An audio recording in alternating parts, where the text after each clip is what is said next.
अब मन इंद्रिय हो गए थीर।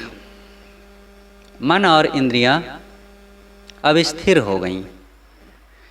सदगुरु कहते हैं, गुरुवर कबीर के तीव्र बैन चुभ गए हृदय में सहित सैन।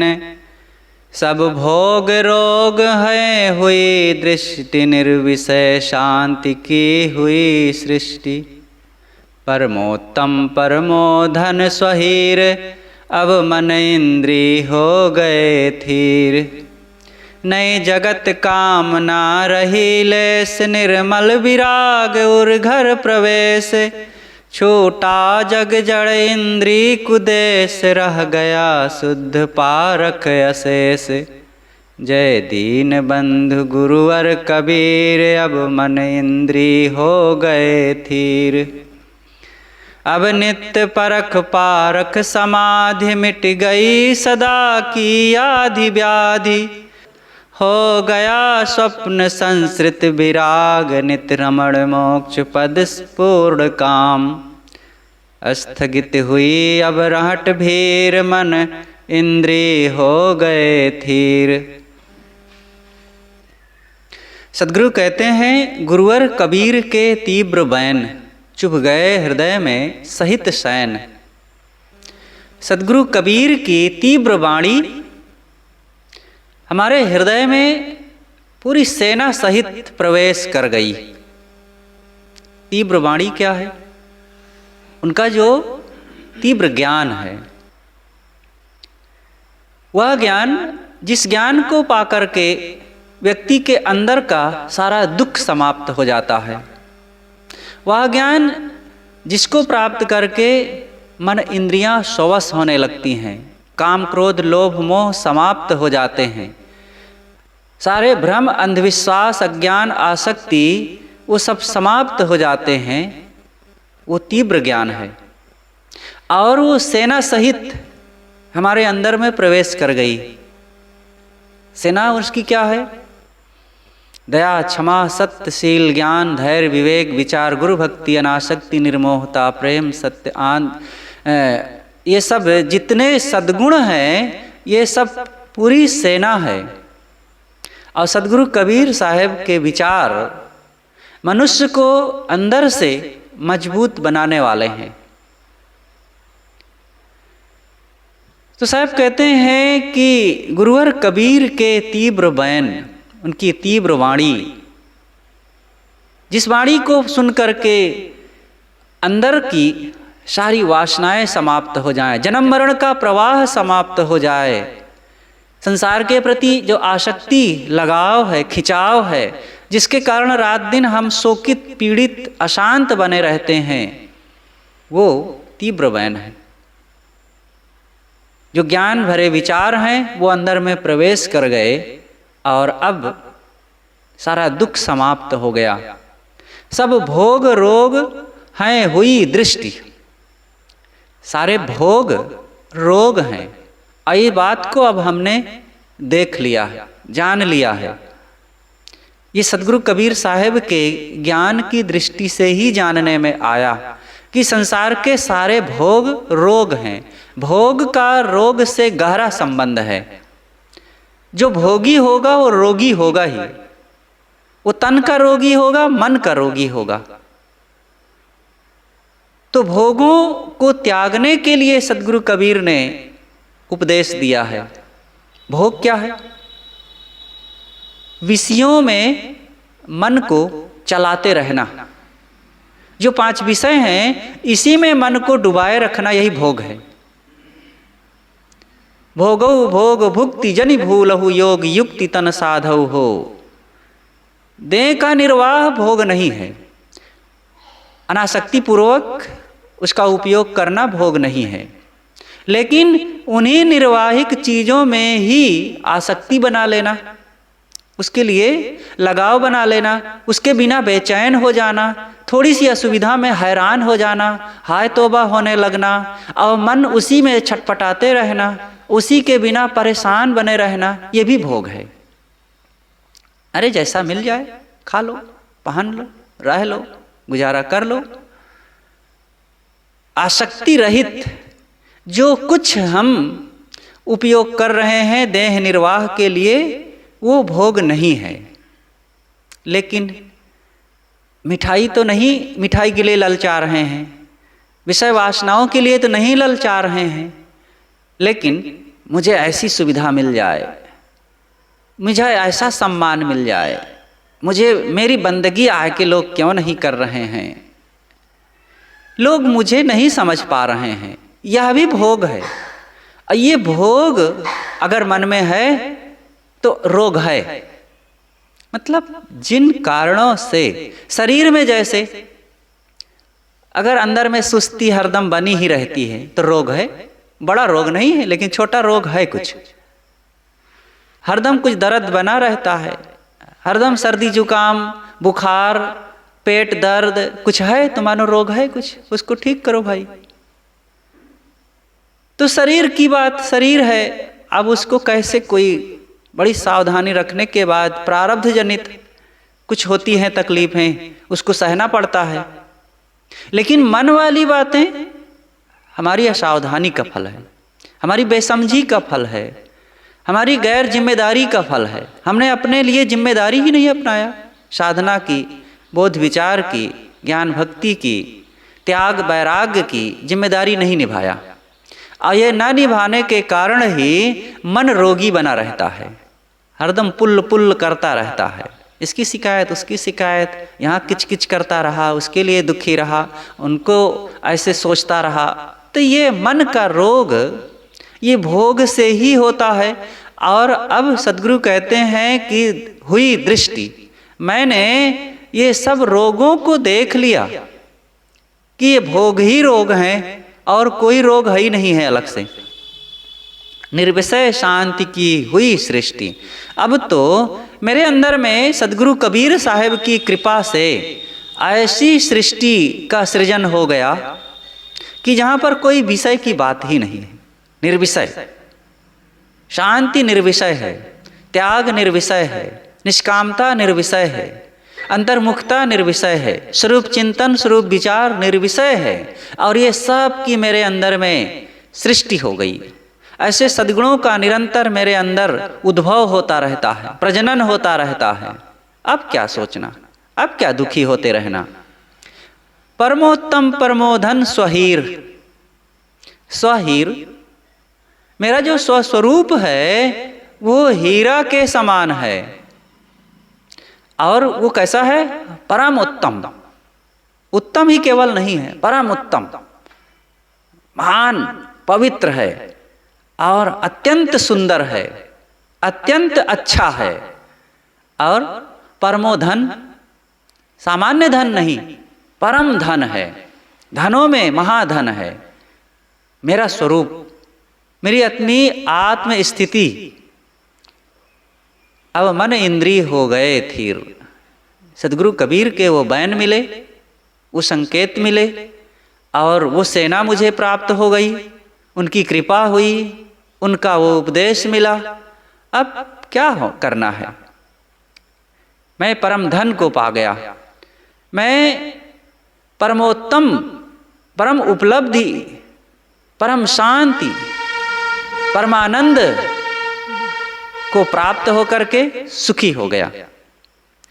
नहीं जगत कामना रही लेस, निर्मल विराग उर घर प्रवेश। अब तो सद्गुरु कबीर की कृपा से, उनके मिले हुए इस तीव्र क्रांतिकारी ज्ञान से संसार की कामना अब लेस मात्र नहीं रह गई। लेस थोड़ा सा, अब थोड़ा भी नहीं रह गया। क्या पाना है, क्या मिलेगा, किसके लिए बिलखें, किसकी आशा करें, कौन मेरा अपना है? कुछ नहीं, किसी से कहीं भी न मोह, न राग, न द्वेष, न लगाव, न खिंचाव, न कामना, न आसक्ति। तो ये लेस मात्र जब नहीं है तब निर्मल विराग उर घर प्रवेश। अब निर्मल वैराग मेरे हृदय रूपी घर में अब प्रवेश कर गया। मेरे घर में, मेरे आश्रम में कोई परम शांत, स्थितिवान, ज्ञानी ध्यानी, स्वरूप चिंतन करने वाला साधक संत गुरु आ जाएं, तो उनकी छत्रछाया, उनका विचार, उनका उपदेश, उनका सानिध्य मात्र से मुझे बड़ा आनंद हो। और वो है ऐसे ही साहब कहते हैं, मेरे हृदय रूपी घर में कोई आ गया। कौन आ गया? निर्मल विराग, वो परम वैराग मेरे अंदर में आ गया और वो प्रवेश कर गया। और उसकी उपलब्धि मात्र से, उसकी उपस्थिति मात्र से अब मैं बहुत प्रसन्न रहता हूँ, बहुत सुखी रहता हूँ, बहुत निश्चिंत रहता हूँ। छूटा जग जड़ इंद्रिय कुदेश। जब वो आ गए, कौन आ गए? मेरे अंदर में पवित्र परम वैराग्य जब वो आ गया, तो अब संसार का जो लगाव था, इंद्रियों की विषयों से जो आसक्ति थी, और ये कुदेश, संसार कुदेश है और सुदेश तो मेरा अपना स्वरूप है। कुदेश कह करके संसार की अब निंदा करने की जरूरत नहीं है। मन में उसके लिए तिरस्कार भाव, अनासक्ति भाव, अट्रैक्शन रहित संबंध, बस इतना ही करना है। ये कुदेश है। छुट जाई जगत कुदेशवा, रहब हम अपने सुदेशवा। गुरुदेव जी का एक भजन है, छुट जाई जगत कुदेशवा। ये संसार कुदेश है, जहाँ रह करके रात दिन दुख, अशांति, भय, चिंता, शोक, पीड़ा और अपूर्णता का बोध हो रहा है। वो सुदेश कैसे हो सकता है? ये कुदेश ही है। तो इस कुदेश से अपने मन को हटाओ, स्वरूप विचार में रहो, अपने आप में स्थित हो।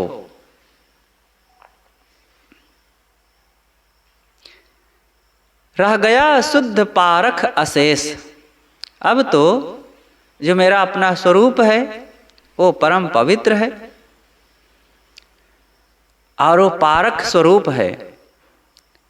रह गया शुद्ध पारख अशेष।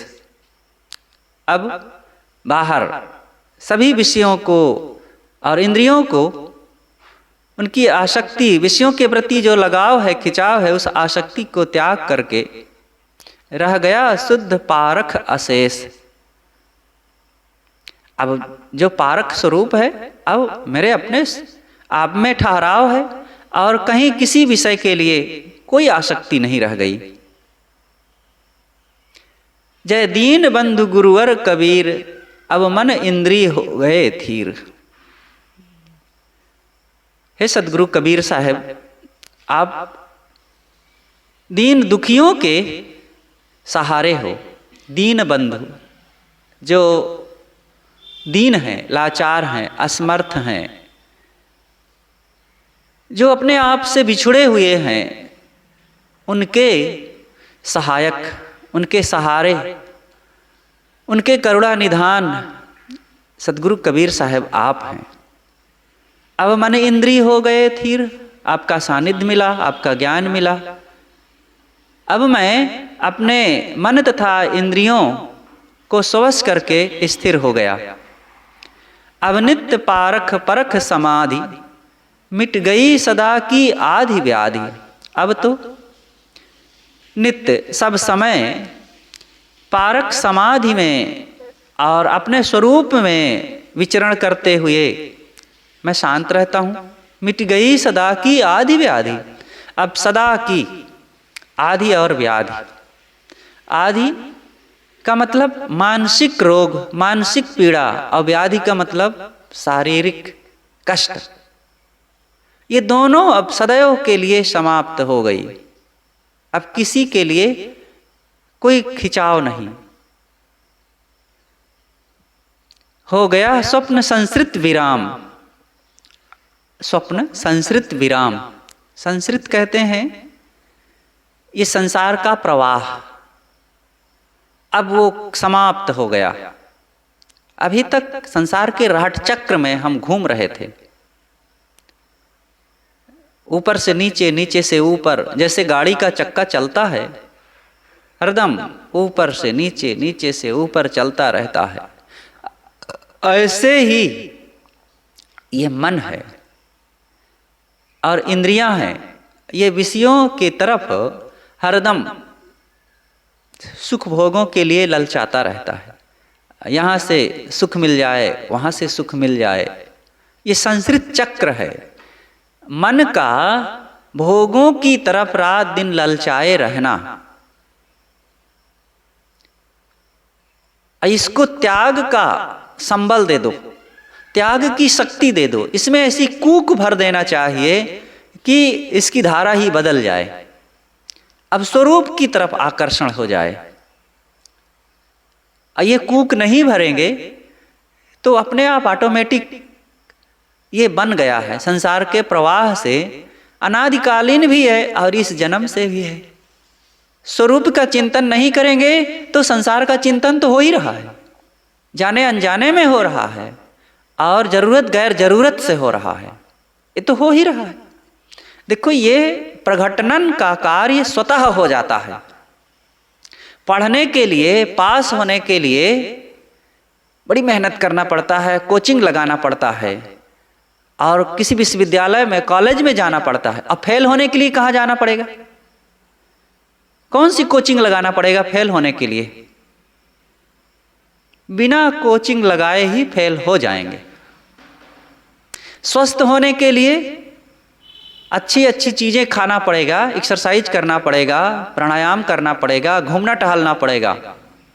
अब बीमार होने के लिए कौन सा काजू किशमिश खाना पड़ेगा, कितना घी खाना पड़ेगा, कौन सा इंजेक्शन लगाना पड़ेगा? अरे बिना कुछ किए ही बीमार हो जाएंगे, बस पड़े रहो जहां तहां अस्त व्यस्त, बीमार हो जाएंगे। सुंदर व्यवहार के लिए दया, क्षमा, सत्यशील, प्रेम, सहनशीलता, धैर्य, विनम्रता अपनाना पड़ेगा। और विवाद करने के लिए, लड़ने झगड़ने के लिए इन्हीं सबको ना करो, बस अपने आप विवाद शुरू, पहले भीतर से शुरू होगा फिर बाहर भी हो जाएगा। तो ये संस्कृत चक्र में पढ़ करके यही तो हो रहा है अनादिकाल से। नित रमण मोक्ष पद पूर्ण काम। साहब कहते हैं कि अब मेरा संस्कृत चक्र समाप्त हो गया सदगुरु कबीर की कृपा से। जो साधक सदगुरु कबीर के वो बैन को समझ लिया, वो सैन को अपना लिया, तो फिर उसका संस्कृत चक्र समाप्त हो जाता है। आवागमन का चक्र, जन्म मरण का चक्र, भव बंधनों का चक्र, यही तो है। अनादिकाल से हम इसी चक्र में भटक रहे हैं। अब तो नित्य रमण मोक्ष पद पूर्ण काम, अब मोक्ष की भूमिका में हम पूर्ण निश्चिंत होकर के, इच्छा रहित, कामना रहित, राग द्वेष रहित होकर के रमण कर रहे हैं। रमण, रमण माने विलास करना, आनंद करना, निमग्न रहना। निमग्न रहें, अपने आप में निमग्न रहें।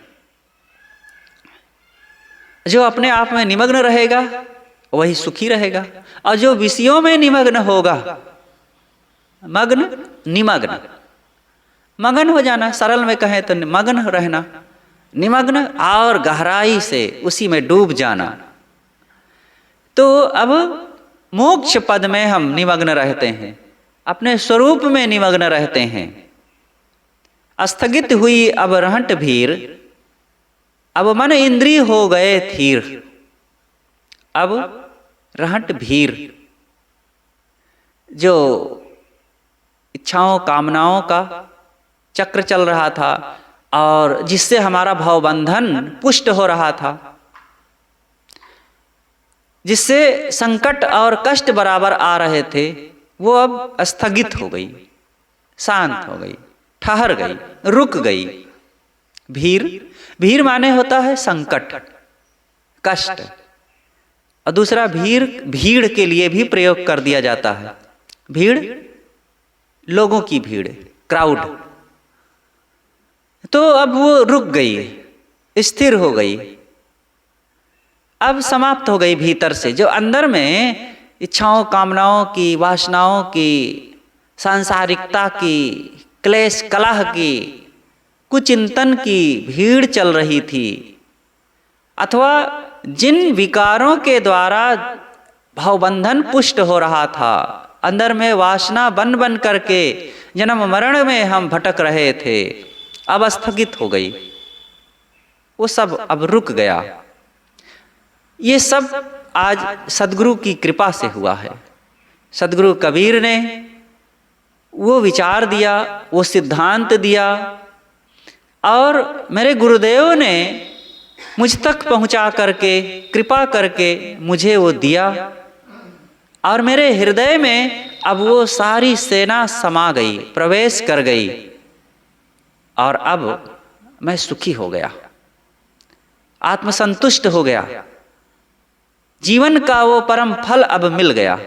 अब कुछ नहीं चाहिए, जो चाहिए था वो मिल गया। पूर्ण काम, तृप्त काम, आप्त काम, निष्काम की वो दशा मिल गई है। और मैंने अपने को पहचाना, अपने में पाया, अपने में लौटा और ठहरा। अब कुछ लगता ही नहीं कि कुछ और मिल जाए। जो मिलेगा वो संसार मिलेगा, विषय मिलेंगे। जो व्यक्ति जहां पहुंचना था, पहुंच जाने के बाद फिर अब इच्छा इधर उधर करेगा, तो अपनी मंजिल से, अपने मुकाम से फिर अब दूर तो हो जाएगा। इसलिए स्थगित हुई अब रहट भीर, अब मन इंद्रिय हो गए थीर। मेरी मन और इंद्रियां स्थिर हो गई, शांत हो गई, सारा दुख समाप्त। अब कोई मंजिल पाना बाकी नहीं रह गया है। लक्ष्य पहुंचना उस मंजिल तक जिसके आगे राह नहीं। अब कोई राह नहीं रह गया, अब कहीं कुछ आना जाना नहीं रह गया। अब नहीं आमनो यही देश। सद्गुरु का एक वचन है, सत्यप्रिय हित की वाणी उचार, कटुखर्ष असत्य अश्लील व्यंग, उत्पादक क्रोधादिक अनंग, खानी वाणी प्रतिपाद अंग, बंधन प्रदवाणी की तरंग, तजी वदन वदत निर्णय सुसार, सत्य प्रिय हित की वाणी उचार, गाली निंदा चुगली विवाद, अधिकारहीन के संगवाद, चंचल हंसी मिथ्या प्रलाप, तज वचनों का कलिमल कलाप, कर निर्णय वचनों का विचार, सत्य प्रिय हित की वाणी उचार, बोले आवश्यक उचित अल्प, मदमान वचन तजिए विकल्प, जो कहे वचन गंभीर तौन, हो वाक्य संयमी आर्य मौन, निश्चय कर ले वाणी सुधार, सत्य प्रिय हित की वाणी उचार, कटुखर्ष असत अश्लील व्यंग, उत्पादक क्रोधादिक अनंग, त्याग दो। सद्गुरु ने पहले ही कह दिया, सत्य प्रिय हित की वाणी उचार, वाणी का संयम रखो। वाणी कैसे होनी चाहिए? सत्य हो, प्रिय हो और हितकर। हमारी वाणी में 3 विशेषता होनी चाहिए। सबसे पहले वो सत्य हो, और सत्य होते हुए वो प्रिय हो, अगले को सुनने में प्रिय लगे, उसको अच्छा लगे। जैसे भोजन सात्विक हो, लेकिन सात्विक होने के साथ साथ स्वादिष्ट हो। सात्विक होते हुए भी स्वादिष्ट नहीं होगा तो फिर उसमें निरंतरता नहीं हो सकती है। और स्वादिष्ट सात्विक होते हुए भी हितकर हो, शरीर के लिए लाभकारी हो, ऐसे ही हमारी वाणी सत्य हो। सत्य से ही काम बनेगा। और प्रिय हो, प्रिय हो, अच्छा लगे, कानों को भी अच्छा लगे। एकदम कंटका कीर्ण, कटु कुठार और कर्ण अप्रिय वचन बोलेंगे तो फिर ज़्यादा नहीं सुन पाएंगे लोग। और साथ साथ हितकर हो, लल्लो पत्तो ना करते रहें, हितकर लाभकारी हो, जिसको कह रहे हैं उसके लिए और जो कह रहा है उसके लिए भी हितकर होनी चाहिए वाणी हमारी। तो कैसे अब बोलें? सत्य प्रिय और हितकर को अपनाने के लिए कुछ तो छोड़ना पड़ेगा। तो क्या छोड़ें? सदगुरु कहते हैं कटु खर्स असत अश्लील व्यंग, कटु वाणी का त्याग करो, वाणी में मधुरता रखें, कटु नहीं। हमारी बातों में कटुता होती है, किसी को चोट लगने वाली, चुभने वाली बातें बोल देना और अंदर से वो आहत हो जाए। हमारी वाणी को सुन करके उसके अंदर मुस्कान ना आ सके, मुस्कुराहट ना आ सके, और अंदर से अब वो समझ रहा है कि मैं इससे नाराज हो जाऊंगा तो मेरा नुकसान हो जाएगा, अथवा काम बिगड़ जाएगा, अथवा ये और पता नहीं क्या कह देंगे। तो सुन तो लिया लेकिन उसको अच्छा नहीं लगा, तो ऐसी भी वाणी ना बोले। बड़ों के सामने तो बोले ही नहीं कटु, छोटों से भी ना बोले। क्या छोटे सुनने के लिए हमारे कटु और अप्रिय शब्दों को बने हैं क्या? और बराबरी में भी ना बोले, कहीं भी ना बोले, अपनों में ना बोले, परायों में भी ना बोले, अकेले में भी ना बोले। अरे मनुष्यों से ही नहीं, पशुओं से भी कटु ना बोले। अब कोई कीड़ा आ गया, कोई कुत्ता आ गया, कोई बिल्ली आ गई, तो हम मनुष्यों को तो नहीं बोले, तो क्या हम कुत्ते को बोल दें? दरवाजा धड़ाम से हो गया तो क्या दरवाजा को कटु बोल दें?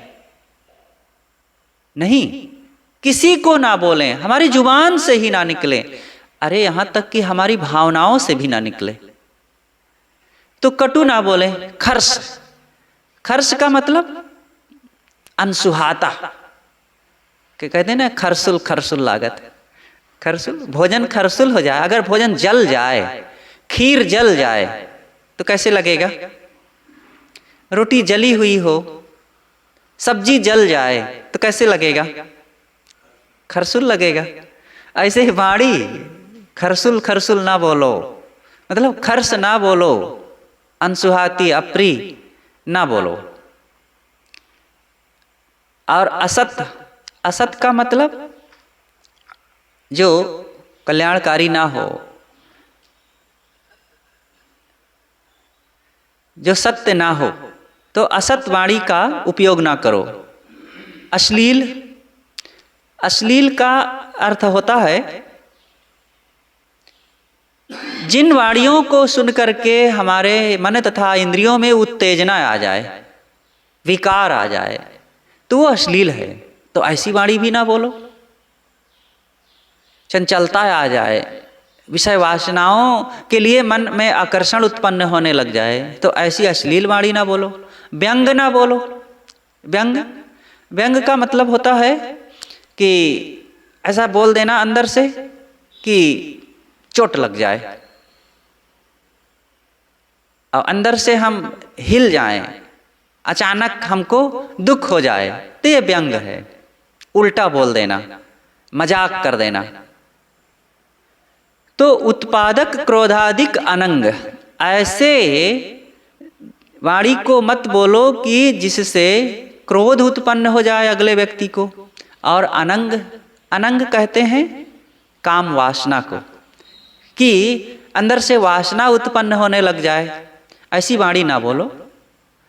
अश्लीलता ना हो और खर्च ना हो, कटु ना हो, असत्य ना हो, व्यंग ना हो, काम वर्धक, काम वासना से भरे हुए वचन ना हो, अक्रोध उत्तेजना पूर्ण ना हो, विवाद वाले वचन ना हो, ऐसी वाणी ना बोलो।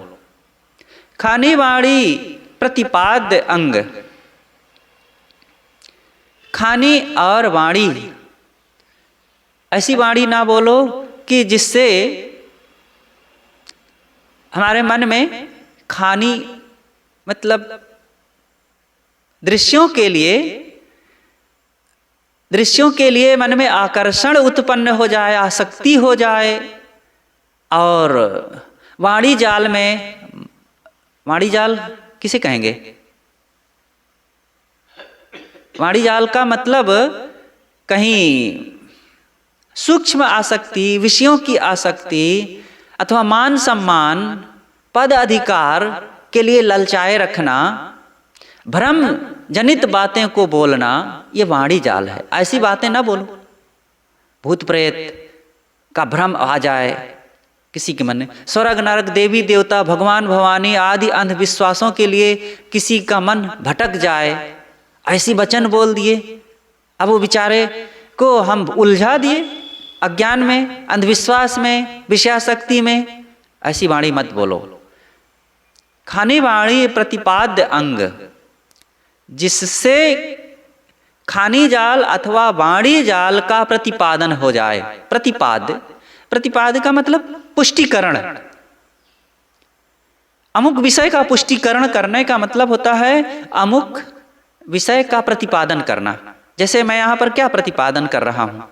यही ना कि मन में अंधविश्वास निकले, सद्गुण बढ़े, सदाचार बढ़े, विकार छूटे, मन की अंतर्मुखता बढ़े। इसी विषय की पुष्टि के लिए तमाम बातें की जा रही है। तो ये प्रतिपादन है, साधना की सामग्री का प्रतिपादन। ऐसे ही खानी वाणी जाल का प्रतिपादन हो जाए, ऐसी बातें ना बोलो।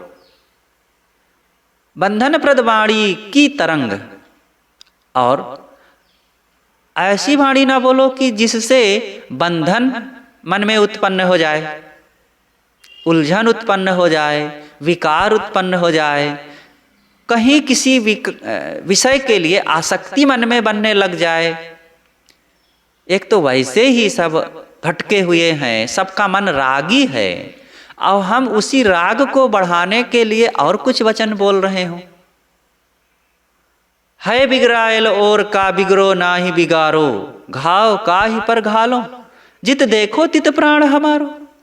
और का, ये जीव और का बिगड़ायल है। और का मतलब शुरू से, पहले से ही ये बिगड़ायल है। कैसा बिगड़ायल है?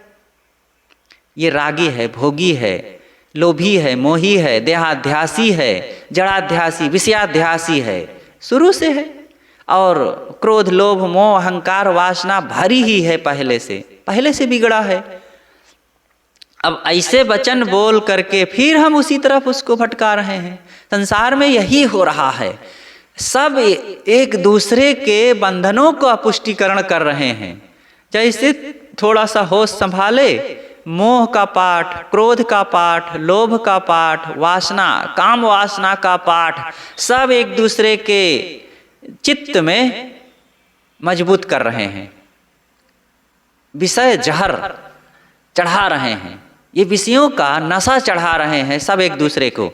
सद्गुरु कहते हैं ऐसी वाणी मत बोलो, बंधन प्रद वाणी की तरंग।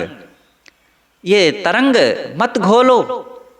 जैसे पानी में तरंग उठती है, ऐसे ही समाज में, परिवार में तरंग उठती है।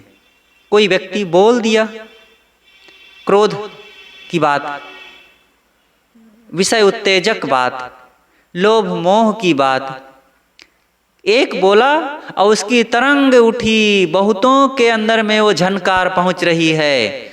जैसे एक चोट मार दिया हमने एक बर्तन में, यहाँ घंटी है, या कोई एक बर्तन में मार दिया। अब एक चोट मारे और झनझनाते हुए उसकी तरंग देर तक फैलती है, उसका प्रभाव देर तक रहता है। ऐसे ही ये मन बहुत ज्यादा संवेदनशील है। अच्छे या बुरे, अच्छे का तो कहो कमे, लेकिन बुरी बातों का, विकारी बातों का बहुत देर तक तरंग रहती है, और वो अंदर से आदमी को कमजोर बनाए रखती है, चंचल बनाए रखती है, अशांत बनाए रखती है, उद्वेगित बनाए रखती है। ये पाप है। ऐसी बातें बोल करके दूसरों को अशांति, अतृप्ति कराते रहना, ये पाप तो है ना। ऐसी बात बोलें ऐसा काम करें कि जिससे नहीं अस्थायी रूप से तो कुछ देर के लिए हम अगले के चित्त को केवल मनोरंजन के लिए नहीं, मनोरंजन तो मजाक करके भी हो जाता है, काम वासना की बातों की चर्चा करके भी मजाक करके हंसा दिया जाता है लोगों को, तो ये मजाक अच्छी बात नहीं है। अंदर से हमारे चित्त में राग बढ़ जाए, आसक्ति बढ़ जाए, चंचलता बढ़ जाए, उत्तेजनाएं बढ़ जाएं, एकांत में हम अस्थिर हो जाएं, तो ऐसी मनोरंजन और हंसी की बातें ये ठीक नहीं है। ये वाली तरंग भी विकारी तरंग है। ऐसी तरंग छोड़ो कि जिससे अंतर्मुखता बढ़े, आत्मस्वस्थता बढ़े, मन में शांति बढ़े, तो वो तरंग अच्छी है। तो ऐसी वाणी की तरंग छोड़ते रहना चाहिए अपने आसपास। और कैसी होनी चाहिए वो तरंग? सत्य हो, प्रिय हो, हित भी हो, कोई सद्गुण की चर्चा करें, लेकिन प्रिय भाव से, हित भाव से और सत्य भाव से। हमारी हर बात में ये 3 फिल्टर होने चाहिए, 3 जालियां, और इन तीनों से छनी हुई जब होगी और फिर सद्गुण की बात, शांति कल्याण की बातें, तब वो सबके लिए अच्छी तरंग छोड़ेगी। तजी वदन वदत निर्णय सुसार, तजी वदन वदत, वदन कहते हैं मुख को, और वदत कहते हैं बोलने को। मुख से ऐसी बातें न बोलो कि जिसमें निर्णय वचन ना हो, जिसमें अज्ञान हो, जिसमें भ्रम हो और दुख हो जाए, बल्कि निर्णय सुसार, निर्णय के वचन बोलो और सार वचन बोलो। काल, संधि, झाई, सार। सदगुरु राम रहस साहेब जी ने 4 प्रकार की वाणियों का उल्लेख किया है। 4 प्रकार की वाणियां होती हैं। काल वाणी, विषय उत्तेजक जो वाणी है वो काल है। और संधि, मिली जुली बातें, ऐसे कह देना वैसे कह देना, ये संधि है। और झाई, अंधविश्वासजनक बातें। और सार, अंतिम में निर्णय वचन है, निर्णय जिससे कल्याण हो। तो ये संधि वचन भी नहीं बोलना चाहिए, काल वचन तो बोले ही नहीं, और झाई वचन भी ना बोलो। झाई वचन का मतलब अंधविश्वास जनित बातें, व्यर्थ की बातें, और जिससे मन भ्रमित हो जाए, दिग्भ्रमित हो जाए, किसी विचार के लिए हम संदेह में पड़ जाएं और इधर की बात को उधर बना देना, ये सब बातों को छोड़ देना चाहिए। और सार, निर्णय वचन बोलें। सार शब्द निर्णय को नामा, जाते होए जीव को कामा। निर्णय वचन किसे कहेंगे? सदगुरु राम रहस साहेब ने ही समाधान दिया है कि सार शब्द निर्णय को नामा। सार शब्द ही निर्णय है और इसी से जीव का काम होता है। अब सार शब्द क्या है? सार शब्द लोग तो बड़ा बड़ा एटम बम बना करके रखे हैं कि हमारे सिद्धांत में सार शब्द है, उसको ले लो फिर तुम्हें सीधा मुक्ति मिल जाएगी। अरे वो कहाँ एटम बम बिक रहा है कि उसको ले लो। सार का मतलब जो असार ना हो, वो मेरा अपना स्वरूप ही है। मेरे लिए निज स्वरूप से बढ़ करके और क्या है? और उसके लिए कोई एक शब्द को अपना लो। और सदगुरु कबीर की वाणियां सब सार ही हैं, जिससे जीव का कल्याण हो, जिससे आत्मनिष्ठा बढ़ जाए, जिससे भ्रम अज्ञान छुटने लग जाए, वो सब सार ही हैं। लेकिन अंतिम वचन कहें तो स्वरूप ही सार है और कुछ नहीं है।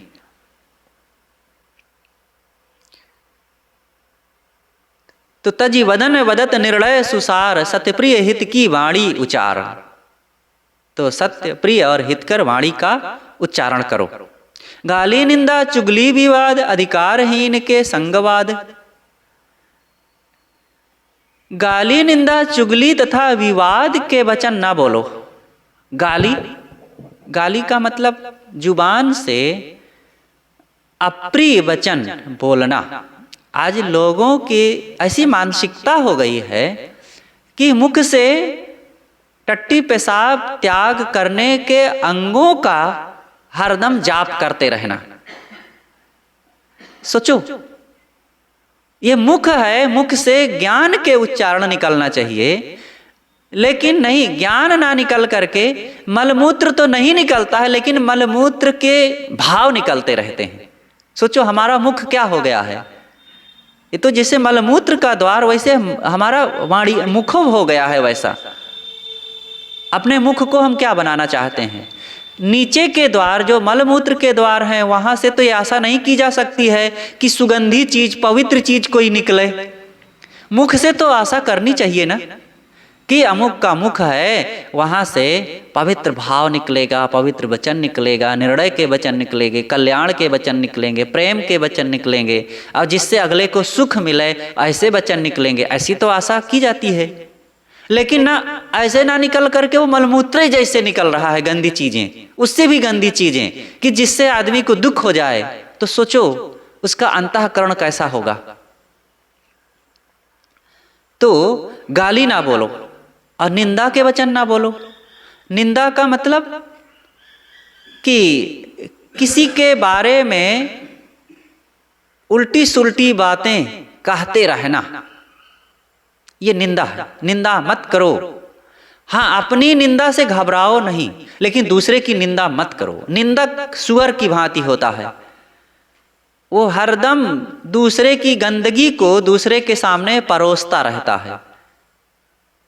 तो गंदी वाणी में सब समय विहरण करना, जैसे सुअर गांव के पिछवाड़े हरदम घूमता रहता है, ऐसे निंदक व्यक्ति हरदम गंदे विचारों में ही रहता है।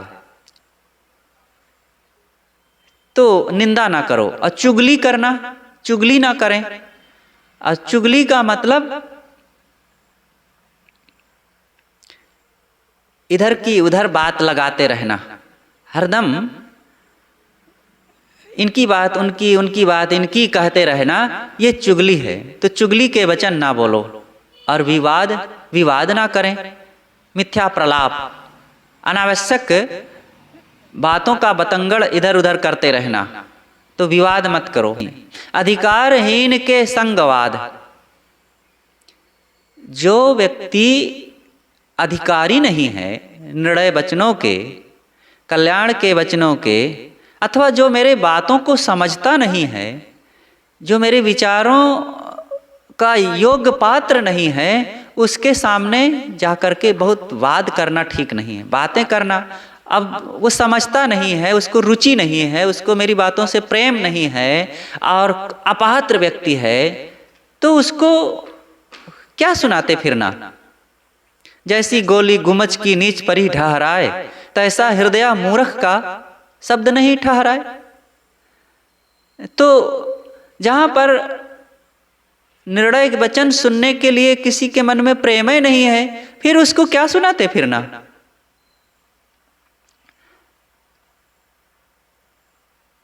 अधिकारहीन के संगवाद, जो अधिकारहीन व्यक्ति है उसके सामने ये बातें कहते रहना व्यर्थ है। चंचल हंसी मिथ्या प्रलाप, चंचल मत बनो। दूसरों के सामने चंचलता पूर्वक हंसी मजाक ना करो, अथवा यूं ही भावनाओं से, शरीर से भी चंचल ना बनो। अमिथ्या प्रलाप, अनावश्यक व्यवहार करना, अनावश्यक बातें करना। तज वचनों का कलिमल कलाप, और कलिमल गंदे वचन, दुख उत्पादक वचन, मन की मलिनता जिससे बढ़े अपने और दूसरे की, ऐसे कलिमल कलाप, ऐसे वचनों को मत बोलो।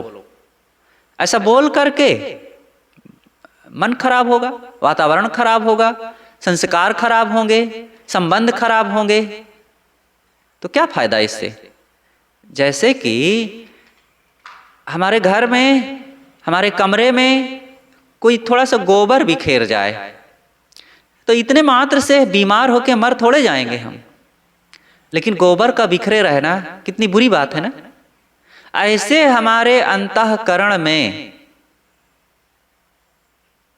ये छोटे छोटे विकार, छोटी छोटी गंदगी और मलिनताएं आ जाना, इसी मात्र से हमारी साधना चौपट हो जाएगी या हम बर्बाद हो जाएंगे, ऐसा थोड़े है। लेकिन फिर भी हमारे हृदय आंगन की गंदगी तो है, वहां की पवित्रता को तो वो भंग कर रही है। तो जितना बन सके अंतःकरण को साफ, स्वच्छ, निर्दोष, पवित्र, मेरी अपनी जगह है, मेरा अपना पर्सनल निवास है और वहां मैं ही उसको साफ कर सकता हूं। अगर साफ नहीं रखता हूं तो मेरी पहचान बता रहा है कि मैं कैसा हूं, मेरे चित्त की वो पहचान बता रहा है कि मेरा चित्त कैसा है। अगर मेरे अंदर कड़वाहट है, अशांति है, गंदगी है, कटुता है और निंदा चुगली की बातें हैं, लड़ाई झगड़ा है और विषयासक्ति है, तो मेरा अंतःकरण बहुत गंदा है, मलिन है। तुमने आंगन नहीं बुहारा, कैसे आएंगे भगवान। और वहां पर कोई भगवान, कोई देवता आने वाला है और मैंने अभी तक गंदा बना रखा है, कैसे आएंगे। मुझे स्वरूप स्थिति होने वाली है, मेरा आत्मदेव वहां पर प्रतिष्ठित होने वाला, इसीलिए तो आज तक प्रतिष्ठित नहीं हुआ है। वो होते हुए भी मेरा निज स्वरूप आत्मदेव आज तक प्रतिष्ठित कहाँ कर पाए हैं हम। अगल बगल होते हुए भी, जैसे मेरे गुरुदेव मेरे अगल बगल होते हुए भी और मेरे घर में न आ सकें क्योंकि मैं योग्य नहीं बन सका, उनके लायक मैं आसन न बिछा सका, तो कैसे आएंगे। वो राजा जैसे वो फकीर के यहाँ आया तो लेकिन घूमता रहा फकीर के आने तक।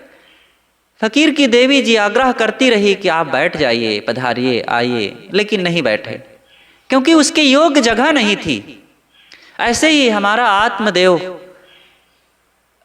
प्रतिष्ठित ना हो सका, जीवन का लंबा समय बीत गया, आसपास हमारे आसपास ही वो देवता होते हुए भी हम प्रतिष्ठित ना कर सके।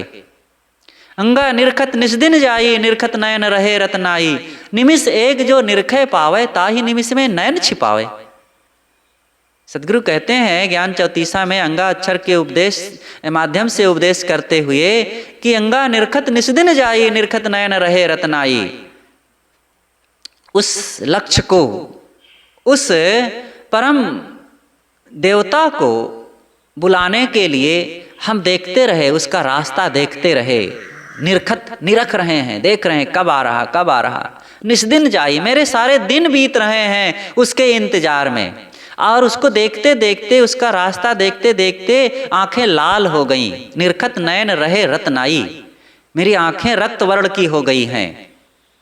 और निमिष एक में निरखे पावे, जिस क्षण उस देवता के दर्शन होने चाहिए थे ताई निमिष में नयन छिपावे, उसी समय मैंने अपनी आंखें बंद कर लिया, मतलब अपनी साधना को छोड़ दिया, अपने विचारों से हट गए, अपने लक्ष्य से हट गए, बहिर्मुख हो गए, चंचल हो गए, तो फिर सब काम बिगड़ गया। जिस क्षण मेरे उस देवता के आने का अवसर आया, मैं वहां से हट गया, मैं अपनी आंखें बंद कर लिया और मैं फिर कुछ गलत ही सोचने और करने लग गया, तो फिर वो चले गए। और एक बार वो चले गए तो फिर जल्दी नहीं लौट के आएंगे, पता नहीं कब तक के लिए चले जाएं। इसलिए आज उस देवता का खूब बेसब्री से इंतजार ही नहीं, जल्दी से उसको प्रतिष्ठित करो, नहीं तो समय बीता जा रहा है। कर निर्णय वचनों का विचार, सतप्रिय हित की वाणी उचार। इसलिए निर्णय वचनों का विचार करते चलो, निरंतर हमारे अंतःकरण में निर्णय वचनों का विचार चलते रहना चाहिए। और सत्प्रिय हित की वाणी उचार, सत्य और प्रिय हितकर वाणी का उच्चारण करो। बोले आवश्यक उचित अल्प, मदमान वचन तजिए विकल्प। हमारी वाणी कैसी होनी चाहिए? आवश्यक, जो आवश्यक हो वो बात बोलो, जो जरूरी है, जो काम का है, और जो अगले के लिए हितकारी है, ऐसी वाणी को बोलो। और उचित हो, लाभकारी हो, और अल्प, थोड़े में हो, ज़्यादा फक फक करेंगे तो फिर बेकार की बात शुरू हो जाएगी। बहुत बोलने वाला अनुचित जरूर बोलेगा, इसलिए अल्प होनी चाहिए। और मदमान वचन, अहंकार के वचन और मिथ्या अभिमान के वचन, इन सब का त्याग करो। तजिए विकल्प, ये सारे विकल्पों को, सारी बातों को त्यागते रहो। उचित बोलो, अल्प बोलो, आवश्यक बोलो, हितकर कल्याणकारी बोलो, लेकिन मान के वचन, अहंकार भरे वचन ना बोलें। जो कहे वचन गंभीर तौन, हो वाक्य संयमी आर्य मौन। जो बोलो गंभीर हो, तो पूरा होए विचार ले बोले, ऐसा बोलो कि गंभीर हो, और नहीं तो कहे कबीर अर्ध घट डोले। जो पूरा नहीं होगा तो अधूरा होगा, तो वो खलर खलर करता रहेगा और वो छलकन होगी उसमें बहुत, उसकी गंभीरता तो रह ही नहीं जाएगी। इसलिए जो पूर्ण होता है उसके वचनों में गंभीरता होती है। हो वाक्य संयमी आर्य मौन, वाक्य संयमी बनो। वाक्य में संयम, वाक्य साधना बिना मनुष्य की स्थिति दूर परान। विशाल देव कहते हैं कि वाक्य संयम के बिना मनुष्य की आत्म स्थिति दूर पड़ी रह जाती है। वाणी हमारे अंदर का दूत है, संदेशवाहक। हमारे अंतःकरण रूपी ऑफिस का संदेशवाहक कौन है? वाणी। वो बाहर से कुछ लाता है और भीतर से कुछ बाहर पहुंचाता है। अब हमारे अंदर में क्या है, हम बाहर क्या पहुंचा रहे हैं, ये ध्यान रखें। हम बाहर क्या पहुंचा रहे हैं, क्या सप्लाई कर रहे हैं। तो वाक्य संयमी बने, और केवल वाक्य संयमी ही नहीं, वाक्य में आर्य मौन होना चाहिए। आर्य मौन, आर्य मौन का अर्थ होता है केवल वाणी का ही नहीं, मन का भी मौन हो जाना और तन का भी मौन हो जाना। स्वरूप स्थिति, पूर्ण आत्म स्थिति, मन में जो विकल्प उठ रहे हैं एकदम शांत हो जाना ही अंतिम आर्य मौन है। तो हो वाक्य संयमी आर्य मौन। वाणी का संयम तो हो ही, लेकिन तन का भी और मन का भी संयम। तन थिर मन थिर वचन थिर, सुरति निरति थिर होए, कह कबीर वह पलक ही कलप बराबर होए। सदगुरु कहते हैं कि शरीर स्थिर हो, शरीर चंचल ना हो। कई लोग बैठते हैं और हाथ हिलाएंगे, पैर हिलाएंगे और आंख इधर उधर चंचल करते रहेंगे और उंगलियों को मरोड़ते रहेंगे, नाखून कुतरते रहेंगे, शर्ट की बटन को इधर उधर खोलते बंद करते रहेंगे, कपड़ा को मरोड़ते रहेंगे, पैर का अंगूठा खींचते रहेंगे, अथवा जंघा हिलाते रहेंगे, जंघे पर हाथ रगड़ते रहेंगे। नहीं कुछ तो आंख में नाक में हरदम उंगली खोंचते रहेंगे, बाल सहलाते रहेंगे। अनावश्यक, जो जरूरत नहीं है, अंगों को चंचल करने से बहुत बड़ी शक्ति हमारी बर्बाद होती रहती है। वो कौन सी शक्ति? मन की शक्ति और तन की शक्ति। सोचिए, मन हमारा कैसे चलता है और तन कैसे चलता है। मन को चलने के लिए हमें मस्तिष्क को काम देना पड़ेगा, और मस्तिष्क ऐसे काम नहीं करता है। मस्तिष्क में करोड़ों करोड़ों कोशिकाएं काम करती हैं, और जब वो काम करती हैं सिस्टम पर सेट होकर के, तब अंतःकरण से भाव उत्पन्न होता है, हृदय उतना काम करता है कोई संकल्प उठाने के लिए, और अंदर से संकल्प उठता है तब वो विचार उठते हैं, और बस इसी से थोड़ा सा कन्वर्ट होकर बगल का रास्ता अपना करके तन को चलाने के लिए भी यही नियम है। एक पैर की उंगली को आपने हिलाया तो इससे मस्तिष्क और अंतःकरण, हृदय की लाखों नहीं करोड़ों कोशिकाओं को काम मिला, तब आप एक उंगली हिला सके हैं। और ये सब करने में आपकी बहुत बड़ी शक्ति क्षीण हो रही है। इसको साधारण नहीं समझना चाहिए। इसीलिए कहा जाता है तन थिर, आप अच्छी तरह से सम्यक रूप से अगर अपने तन और मन को स्थिर कर लेते हैं तो बहुत बड़ी शक्ति आपकी बची रह जाती है, और वो शक्ति ही फिर शांति तथा साधना में बदलती है, काम करने लग जाती है। इसलिए शरीर को स्थिर रखें, अंगों को चंचल ना करते रहें, और मन को भी स्थिर रखें, और वाणी को स्थिर रखें। जिसके तन मन वचन स्थिर हो गए पूरी तरह से सम्यक ढंग से, तो कह कबीर वह पलक ही, वह क्षण फिर आपके लिए कल्प की भांति हो जाएगा। एक क्षण भी कल्पों में जो नहीं लाभ मिला था, कल्पों में जो काम नहीं किए थे, वह क्षण आपके लिए कल्प से भी ज्यादा सुखदायी हो जाएगा। 4 अरब 32 करोड़ वर्ष का एक कल्प होता है, और इतने वर्षों में जन्म ले लेकर के जो सुख नहीं पाए, वह सुख आज एक क्षण के लिए आपने तन मन वचन को स्थिर करके अनुभव कर लिया है। लेकिन अच्छी तरह से जब स्थिर करेंगे तब कह कबीर वह पलक ही कल्प बराबर होए। इसलिए साहब कहते हैं हो वाक्य संयमी आर्य मौन, वाक्य संयमी बनो और पूरी तरह से मौन, भीतर से बाहर से, मन से, इंद्रियों से, सब तरफ से मौन, तब आत्म प्रतिष्ठा जागृत होगी। निश्चय कर ले वाणी सुधार, सत्यप्रिय हित की वाणी उचार। इसलिए वाणी का निश्चय रूप से सुधार करो, और जो वाणी में सत्यप्रिय और हित को पकड़ लिया है और उसको पूरी तरह से अपने जीवन में निभा लिया है, तो फिर वो सुखी है, आर्यमान है, स्थितिमान है, आत्मनिष्ठ है, तो उसने अपने जीवन का वो काम कर लिया। इसलिए वाणी का सुधार करें। साहे बंदगी साहे।